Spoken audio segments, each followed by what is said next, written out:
Someone asked me, how is it possible for somebody to get $50,000 with 19 inquiries? Well, the thing about it, it's all about the system and the setup. And I'm going to actually show you what banks you should be going to when you have high inquiries. Okay, I'm going to tell you what those banks, credit bureaus are actually pulling from as well. Now, understanding when you have high inquiries, the institutions does matter, because with certain institutions, they may be looking to find out if you're in early warning systems or checks systems, right? So they're trying to see if you're in either of these. This is the thing that mainly will stop you from being able to get approved. It's not the inquiries, but if you have too many early warning systems or too many check system inquiries on these here systems, this is what actually stops you. All right. Now, there's something I've mentioned in the last video, and I told you one of the biggest things is relationship. Okay. The relationship really matters. Okay. So that's the reason why I continue to tell you, if you join an institution, you should at least give it 90 days before you apply. Not only the relationship in terms of accounts. How many accounts should you have? I always tell you, you want to have, if you can, a direct deposit, a checking account, a savings account, and possibly a money market or CD. All right. When you have bad credit, then you also want to have a secured card, right? And a secured loan. This really matters. Okay. This here setup matters more than anything. A lot of people, they put emphasis on the credit score. A lot of people put emphasis on your DTI, which does matter.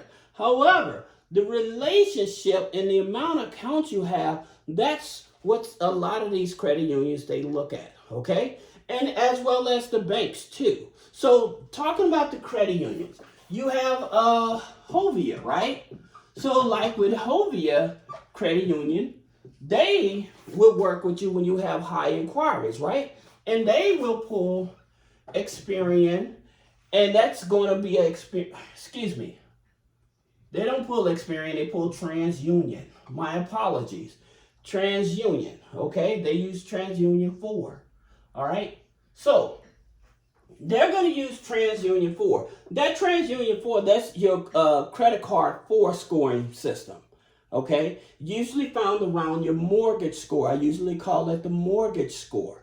All right, so that's the reason why. All right, now, because there's a big advantages to these. We're going to do banks over here. You have BMO. Okay, so that BMO uses TransUnion Vantage 4. Okay, now this is a low-hanging fruit. The reason is, whenever you see an institution that's using any type of Vantage 3 or Vantage 4, that means that you can have authorized users, you can have multiple inquiries, okay? And you can also have like utilities or rental payments to help increase the credit score. So that's where that leverage comes in at. That being said, so you have NASA, right? Okay, so with NASA, using Experian Vantage 4, right? And again, leveraging, because here's where I've noticed many people's inquiries come from when they're shopping for a car, or they may be shopping for a mortgage. Most of the time it's for a car. When they have bad credit and stuff, and you have all those inquiries and stuff, well, guess what? With your Vantage score model, it's going to overlook all of those inquiries, and they're calculated as one. Okay? Most of the time, a lot of the other institutions may calculate it as one. Again, depends on how closely related those hard inquiries are. All right, so that's the reason why you need to be aware of it. Then you have service, okay? So with Service Credit Union, they're going to use an Experian FICO 2. It's a mortgage score, okay? So it's a mortgage score too. That Service Credit Union that work with people with high inquiries. Now, over here, you have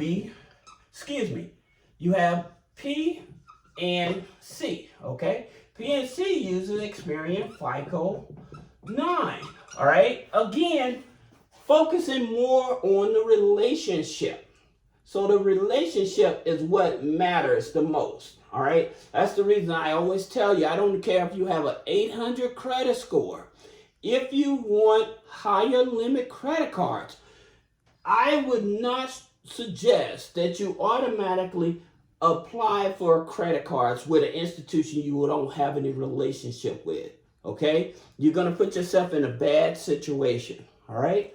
The next one, with Amex. Now, here's the interesting thing about Amex, even with their own cards. So Amex, they're usually going to use an Experian 8, right? FICO 8, all right? So with Amex, once you have their card, then you can apply for as many cards as possible without getting a hard inquiry, right? Okay? So now, there's two things that you need to understand when applying for the Amex, all right? One is that when you apply, all right, they have 5 credit cards that are revolving credit cards, okay? Then the rest of their credit cards are your charge credit cards. Now, here's the thing about it. If you have a savings account or a checking account with them, this actually counts as a revolving account. So that means they're going to reduce that 5 cards down to 3, all right? So that's something that a lot of people are not aware of when it comes to American Express. So that's the reason I'd say you have to be very wise in terms of what credit cards you start out with American Express, okay? But once you end with them, then you apply for other credit cards. Again, they're not tripping off of the inquiries because they're doing everything internally from that point, all right? Then you have Golden One, okay? So again, Golden One, and the reason I'm talking about these here credit unions is because they're non-geo restricted, meaning that anybody can join them, all right? And they use Experian as well. So they'll welcome you with high inquiries, all right? And they're going to use Experian, all right? Now, we have Navy, right? Navy Fed, okay? Now, again, we know that Navy Fed is TransUnion FICO 9, okay? Again, all depends on the DTI, the debt to income ratio. Again, making sure you have this relationship. Before you do anything, make sure that your account is over 91 days before you actually apply for these cards. If you're getting any benefit out of this, comment below. Let me know, have you applied for any of these institutions with hard inquiries, or put it in the comments. What's the most amount of inquiries you had and you still got approved? All right, so we can let the community know that it's still possible. Like I said, I'm just letting you know from my knowledge. Then you have Synovus. Excuse me if I'm spelling that. Synovus Bank. Okay, so with Synovus Bank, they use Equifax FICO 9, right? So they use Equifax FICO 9. A lot of people are not even aware of this bank, so they don't use this bank as much. But it's definitely a bank that should be on your list. This should be on your list, all right? Especially if you're in the South and the Midwest region, this is one I would definitely have on my list, all right? So just to get you an understanding that it is possible for you to get high limit credit cards. If you have any question about business credit funding, personal credit funding, removing negative items off the credit, click the link in the description. Schedule a one-on-one consultation. Thank you.